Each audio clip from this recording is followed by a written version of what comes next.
অস্থির। আজকে আমি বানাবো ঘুগনি।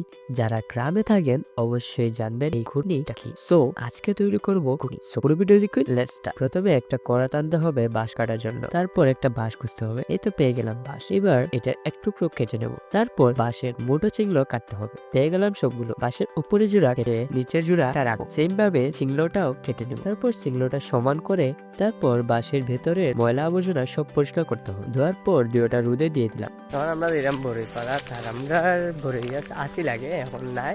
এখন আমরা লাগাবাড়ি দাদার বড়ই গাছ আছে, এখান থেকে আজকে আমি পারবো। গাছে অনেক বড়ই দেখে কুটো নিয়ে পাড়া শুরু করলাম। অনেক পাকছে বড়ই দেখতে পারতেছেন, এক ব্যাগ নিয়ে নিলাম।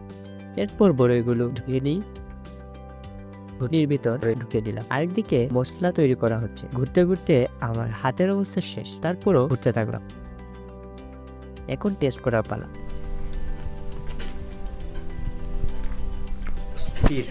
আশা করি আপনার এই ভিডিওটা অনেক ভালো লাগছে। আর এই ধরনের ফিল নিতে হলে আপনারা অবশ্যই গ্রামে আসতে হবে। গ্রাম ছাড়া এই ধরনের ফিল আপনারা কোথায় পাবেন। আপনার যদি ভিডিও ভালো লাগে তাহলে একটা করে ফলো দিন, কমেন্টে জানান কিরকম হয়েছে ভিডিও।